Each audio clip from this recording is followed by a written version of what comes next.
The trade deadline's passed, but Omar's still working. Big Deke news.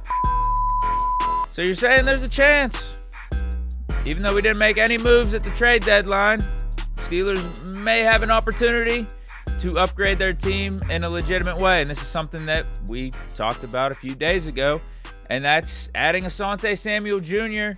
to the defense. Now that he's cleared from his injury, the former third-round pick, former LA Charger, is going to make some visits with some teams that are interested in his services, and the Steelers are on the list. We made the cut, barely. We're the last team he's going to be visiting next Wednesday. Visiting with the Panthers today, the Packers on Thursday, Vikings on Friday, 49ers on Monday, Bears on Tuesday, and then, as I said, Steelers on Wednesday. Now, is it a good or bad thing that we're last on the list?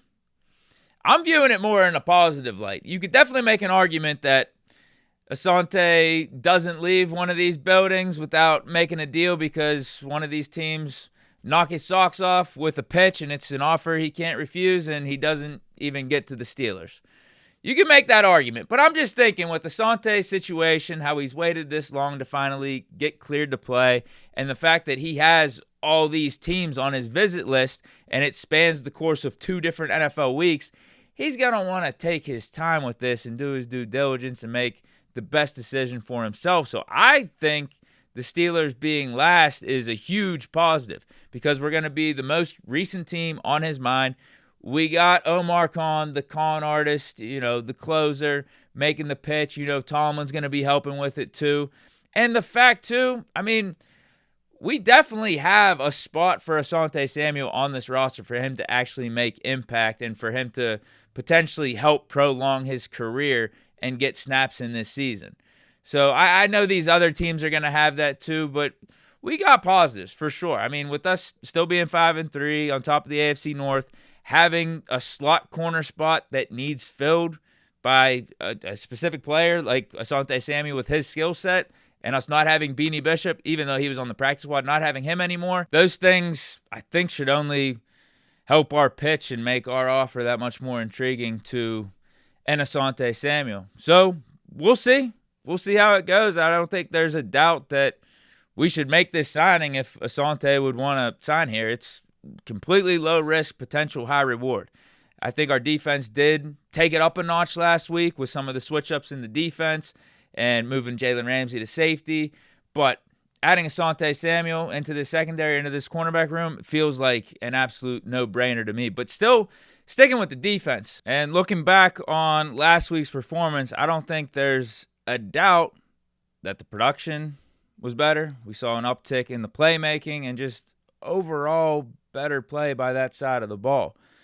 So I think it's fair to say, whatever was happening last week, whatever our approach was, whatever we did, let's not change it too much. If it ain't broke, don't fix it. And according to reports and according to players, that's what they want to keep doing. And the approach was pretty much we're just not going to overcomplicate things. We're going to keep things simple. And that allowed players to play more freely and play with more confidence. And what did I say last week when I noticed not only this year's defense, but these defenses over the past however many years, it just doesn't seem like we play with enough confidence and conviction, that we put fear in the opponent's offense, that we're setting the tone. We saw that to a decent degree in this Colts game. And if that's what it took, if what it took was just keeping the play calls more simple, keeping the assignments a little bit more simple and not overcomplicate things, and part of that was out of necessity because we had to move Jalen Ramsey to safety. Kyle Duggar was getting his first start in the black and gold. Then, you know what? Why not just keep trying that out going forward? Because we played better, like just flat out right, even if the play calls were simple. I think that's a better strategy. Keep the play call simple, and our players play better, and when they're one-on-ones, they win their matchups, as opposed to having things complicated and complex and not playing as good, not playing with confidence, because we see what happens when we go with that strategy. And that the funniest part about it, too, is we complain about the Steelers keeping things too obvious, or offenses know exactly what the hell we're doing. So it's weird. Like, wait, what were we doing? Like, what was going on these last couple weeks in terms of us trying to be so complex in-house where we're confusing ourselves. But apparently Joe Flacco and Jordan Love, they have no problem reading our defense and what the hell we're doing. So maybe let's just keep things simple. And apparently it was just us running some more cover 2 and the D-line, Derek Harmon balling out, Cam Hayward balling out, winning their matchups, stopping the run, and then the coverage was better, and that enabled the edge rushers to get there quicker and put Danny Dimes under duress. Sounds like a decent plan. Let's keep trying this going forward. Keep things simple. I'm for it. And if that helps our players play better with more confidence, conviction, all that stuff, set the tone, play like a Steelers defense is supposed to play like, I'm all for it. Play calls a lot simpler and guys just playing freely and trusting the guy next to him, make a play. And once them guys make a play, just have an energy out there as a defense. Now, last thing I want to go over before we sign off on today's show is some of the trade deadline aftermath stuff. You know, the reports that talk about how close the Steelers came to getting a receiver, but ultimately why they stayed put. And first we got Kaboli talking about how Omar Khan was working his ass off, but was just not able to get anything done before the trade deadline passed. He says there were some guys that they were in on pretty deep that stayed put. He said on the Kaboli and Mac podcast, do I know the exact names of these people? No, but he went out there and they tried to upgrade the wide receiver position. They just weren't going to sell the farm. You sell the farm to a degree if it's a guy that you know is going to come in and be a difference maker. When did Jacoby Myers turn into Jerry Rice? That's a fair take on Jacoby Myers, but it's not like the Jaguars sold the house to get Jacoby Myers. They only gave up a 4th and a 6th round pick. Not saying that's the deal I feel like we missed out on or anything, or that I'm really regretting the Steelers didn't make. I'm more concerned about the Rashid Shaheed deal. 4th and a 5th for Rashid Shaheed when the Saints were asking for a 3rd. Dude is much more of a playmaker than a Jacoby Myers. I think is more in the prime of his career. And I think really could have helped out this Steelers offense, and it's not like you would have been giving up much to get him. And could have been a long-term viable option for you as well. Like, if it would have worked out, could have signed him to an extension. I don't think it would have been anything that you would have had to break the bank for. 4th and a 5th for Rashid Shaheed. That's the one. But I get what he's saying in terms of maybe the prices for some of the other receivers that were out there were too steep.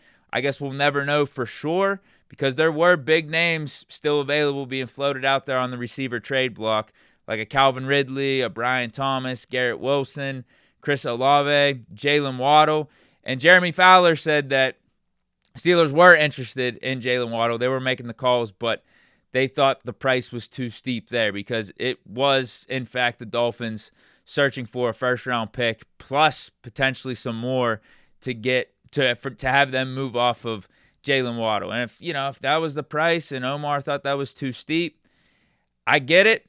But, that must also say a lot of what we think about the players in-house. We do feel like Roman Wilson is emerging enough. Calvin Austin back from injury.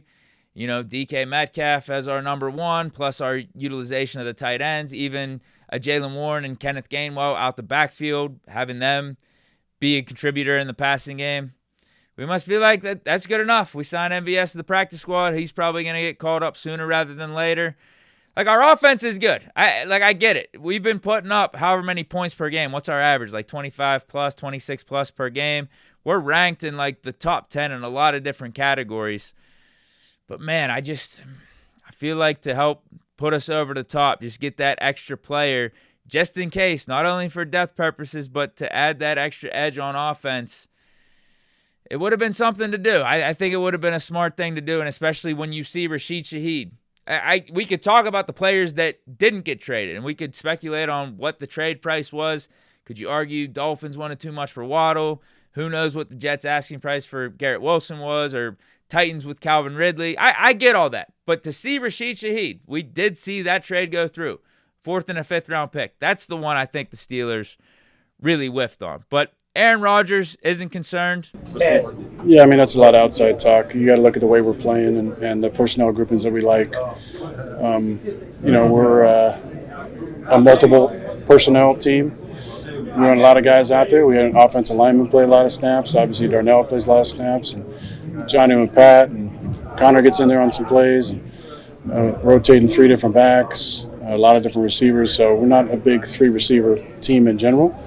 And when Calvin's come back and played really well for us, and Roman's been more consistent. So there was probably more noise outside of the facility than maybe inside the facility. And based off how the Steelers operated at the trade deadline, they say actions speak louder than words. It doesn't seem like Omar Khan or Mike Tomlin is too concerned either. Obviously, we were trying to make a move. That's what all the reports are saying. But to the degree of giving up whatever it would have cost to get some of these receivers that were out there, we feel good with where we're at. And now we just got to see what Calvin Austin, Roman Wilson do rest of the season, how the offense continues to find its footing and find its identity, because it's good. It's good. And Aaron Rodgers, he's more concerned about just finding the open guy and getting wins. And I think that's a fair way to approach this too. Do we have enough to win as an offense? I think so. Was there another move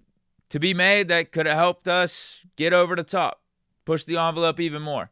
Yeah, both things can be true, but I just think it comes down to the defense then, because the offense is positive. The offense is working. Defense, what are you going to do? What are you going to do going forward? If the offense keeps playing like it is, DK stays healthy, all of our guys stay healthy, that's fine. That's above the line. They're doing their job. Is the defense going to pick up the slack? And we talked about that earlier in the show. Like, what do we got to do to keep the momentum going? Maybe just keep doing what we're doing. Sign Asante Samuel and let the chips fall where they may. But that's it for today's show. Let me know your thoughts down in the comments. Stay chilling. Peace.